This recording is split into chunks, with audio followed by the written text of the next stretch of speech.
We also have live drive vehicles, again, you just saw in Durham and Fayetteville. Again, very slow going on the highways, and of course there can be pooling and flooding on some local roads. And all that rain on what was very dry ground, bringing down trees. This is new video from Glenwood Avenue in Raleigh. That tree going down inside the Beltline near Oberlin Road. Eastbound lanes now closed as work continues to get that tree out of the road. And another tree coming down in Wake Forest. The town sharing this picture. The tree falling on West Chestnut Avenue near the intersection of Coggin Street. The tree has been removed and the road back open, and there was also a chain link fence that was damaged in all of this. Let's show you the live look at conditions from our tower cams in Raleigh, Durham, and Fayetteville. Rain coming down in all three cities right now. And check out I-40 at Jones Sausage Road. That's the bottom right screen there. Headlights reflecting off the wet roadway. All right, so let's get right over to Chief Meteorologist Don Schwiniger with the latest rain totals and timing out all this rain. Don, any more warnings we need to be worried about right now? So we now have a flood warning in effect. We'll show that to you in just a moment. The flash flood warning was allowed to expire for Durham and Orange counties at 4 o'clock. We have the flood watch in effect, entire viewing area that runs until midnight. That means there's still flooding potential out there through midnight tonight. Here is the newest flood warning for Wake County, Eastern Durham County, going until 6:15.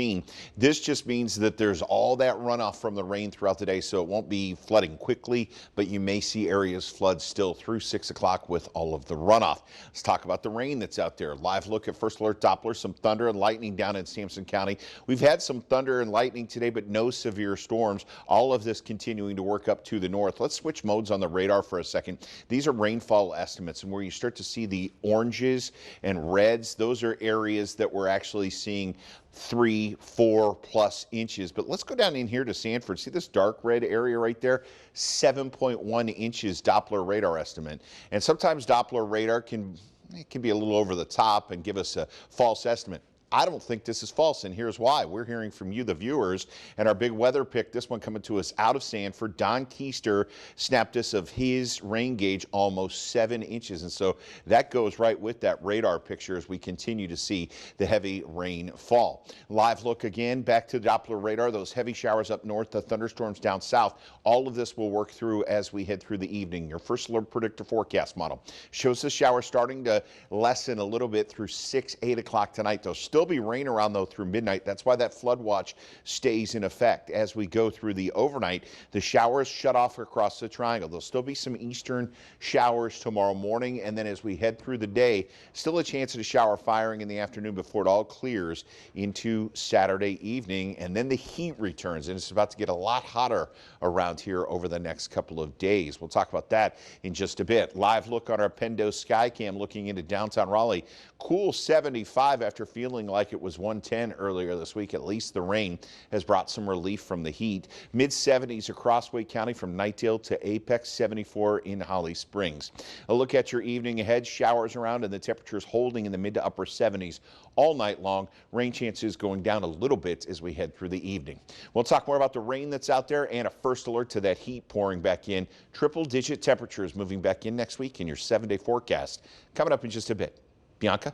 All right, thanks, Don. We'll check back in with you a little bit later. Well, we're seeing the impact of this storm. The town of Wake Forest canceling tonight's Friday night on White and pushing it back to Friday, August 9th. Let's see what's happening out there right now. Our Josh Chapin is in Durham monitoring down trees. He's actually on his way to one that's blocking parts of Old Oxford Road right now. We will take Josh live as soon as he gets on scene. And of course, we're also following power outages triggered by this weather. At one point, Duke Energy was reporting about 3,000 outages across the viewing area. That number now slowly going down, but dozens of homes in Wake County still without power.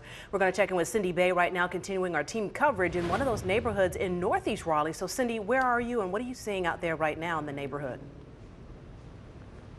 Yeah, well, guys, I'm in the Northeast Raleigh near the subdivision of I'm in Northeast Raleigh, but we're still working on getting all of these locations by Hill Street Park. We just talked to some of these homes where they still remain without power. And so as the weather is leaving thousands of Duke Energy customers without power across the triangle, including here in Northeast Raleigh, I asked Duke Energy how they're prepared to handle an even bigger type of weather event. As some experts say, we could see a hyperactive hurricane season. It's been almost a week since Hurricane Beryl slammed into Texas. Scenes from Houston showing storms unleash hurricane-force winds and severe flooding that has left millions of people without power. Experts say that deteriorating power grid infrastructure and population growth could be some of the factors contributing to a slow recovery in Hurricane Beryl's aftermath. But with it already being a record-smashing start to what could be a dangerous hurricane season, Duke Energy's Jeff Brooks says he's not concerned about the power grid in North Carolina, telling us it's healthy with constant efforts to make improvements. We continue to look for where do we have our most outage-prone power lines, and is there an option to place some of those underground? All of these are layers that are designed to really strengthen the grid and make it more resistant to outages from extreme weather. Now, the power grid is still vulnerable to natural disasters, and so I'll tell you in what parts of the state that Brooks says that challenges remain, and that's all ahead on Eyewitness News at 5. Reporting in Raleigh, Cindy Bay, ABC 11 Eyewitness News. All right, Cindy, thank you. Well, the first alert, it's today. It's happening right now. Right now is a great time also to download our free ABC 11 mobile app. The First Alert Doppler radar will help you track the heaviest rains and flood risk in your area. We'll also send you those watches and warnings directly to your devices, and it's all available on our ABC 11 app.